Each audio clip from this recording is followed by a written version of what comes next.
you have explained some of how you make the connections with the standard course of study and the state tests. Is there any more about that that you think is important in understanding what you do and why? Well, of course, my job is driven, prescribed, outlined. I'm have to do the curriculum. I want to do the curriculum. I like the curriculum. I like using the newspapers because it lets me get outside of a textbook. It makes every day different because the news is different every day. It makes me fresher, and lots of times the kids will ask me a question and I'll have to say I have no idea.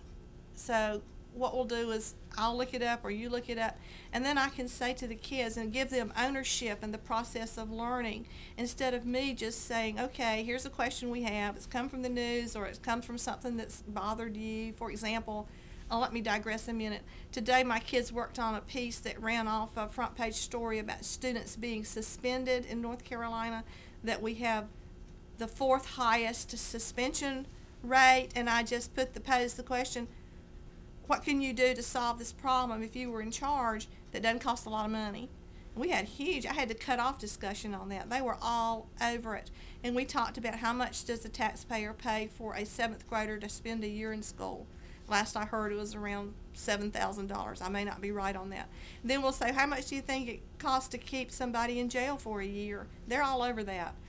So I said, how do you think we should manage this information?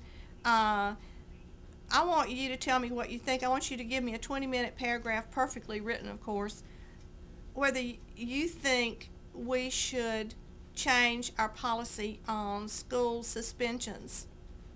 And just let me have it.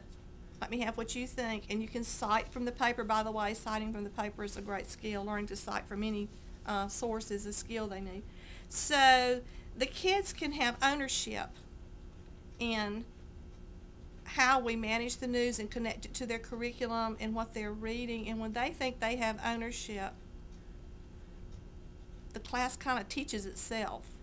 And I get good products from the kids under those circumstances. Not me telling them what they have to do and they don't care one way or the other, but they're choosing, they're having input on how they should craft their prompt and how they should respond to it, and what the rubric would be for assessment and that kind of stuff. So it's kind of like I have a lesson plan every single day, but lots of days I don't do exactly what's on that lesson plan, depending on what's in the news, what they've read, and the level of their interest. Does that help? It does. And you've spoken about the connections with social studies. Are there connections with other subjects as well? Oh, yeah. The math people love it when we talk about economics. The science people, when we talk about the climate meeting that's going on in Copenhagen, they're all over that. 7th grade, I think it's 7th grade, don't hold me to this, but 7th grade, one of the chunks of the science curriculum is weather. And so that obviously connects to the climate, and which connects to the economy, which connects to the math and money. And so, yeah, it's totally integrated. In fact, they go into other classes and say, well, we read this here and we've heard this, or they'll bring stuff from other classes back and add it to our conversation. Yeah. How do you assist or work with other teachers with this unit, or as a part of this unit of study?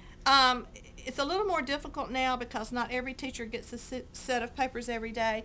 But when I write the testlet, today and nowadays I have a file, an archive file they can borrow out of.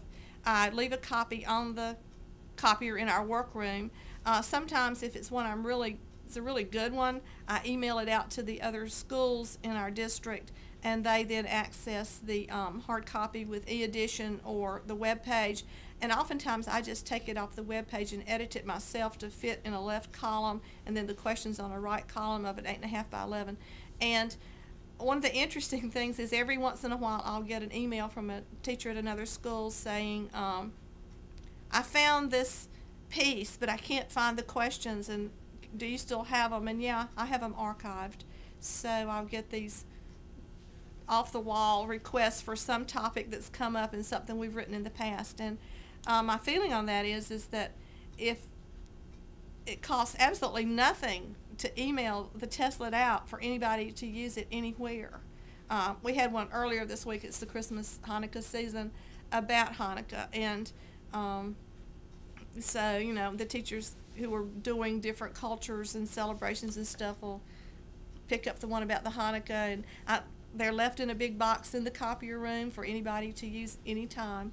So it's kind of an informal sharing. But a strong collaboration. Oh, yeah. Yeah. Oh, and I'll tell you this, too. Sometimes a teacher will find an article, and they'll put it in my box and say, when you have a minute, would you make me a testlet? And I'll say, sure. Yeah. So that makes me feel good about the testlets, because if they're picking out things they want a testlet for, then, yeah. And it's sometimes, in the past, we're a smaller school now than we used to be, so we have more duties. But a couple of years ago, for several years, I didn't have hall duty or any of those kinds of duties because I was spending the time writing the testlets. So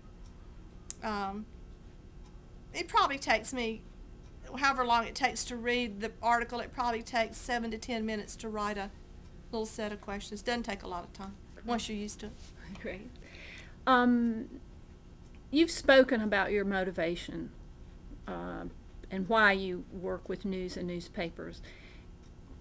Is there more you would add about overarching goals for your teaching, for your work specifically with news? I didn't start teaching until I was 40, and my kids were pretty much in school, and I needed something to do.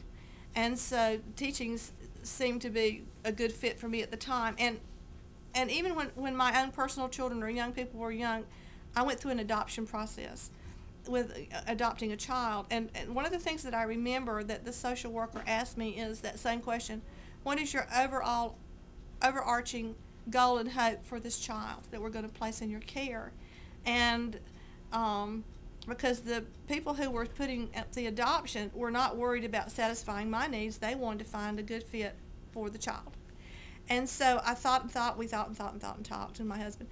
And what we decided was we wanted the child to have experiences so that he or she could become self-sufficient and a contributor, not just a user of resources, but would learn the value of being a contributor of resources. And so that's the same thing I feel for my students. They're my day job family, and I want them to be connected to their world so that they can be contributors, and so they can have satisfaction knowing they're contributors and that they're going to be ready for the world. And I always laugh and teach them, and I say to them, I really only am teaching you this because I want you to get a really good job that makes a lot of money so you can pay my Social Security. And they have this really blank look on their face before they realize that I'm really teasing them. But I really do want them to have opportunities to have the jobs they want to have and be self-sufficient and be contributors. So that's my goal. That's why I teach. It's not the big salary, you know that. But it's some days I feel really, really good. A lot of days I feel really, really good when I go home from school. Tired, but really, really good when I go home from school. And I know those kids are going to go home and talk about what they've learned. And I tell them, don't try to, one-up your parents. That's not your goal. You don't want to be smarter than your parents, but you want to be able to let your parents know that their tax dollars are being well spent in the classroom and that you are learning something of value. Thank you. In any community, a teacher or team of teachers who are willing to apply comprehension strategies to selections from a local or regional paper can offer their students similar practice in reading relevant informational text that helps students make connections with their personal and private lives and integrates a variety of subjects. Samples of Ms. McFadden's work, some selected stories, tests based on those stories, a sample of her Cornell note sheet, an adapted Cornell note sheet. Those things will accompany a written report about her classroom practice.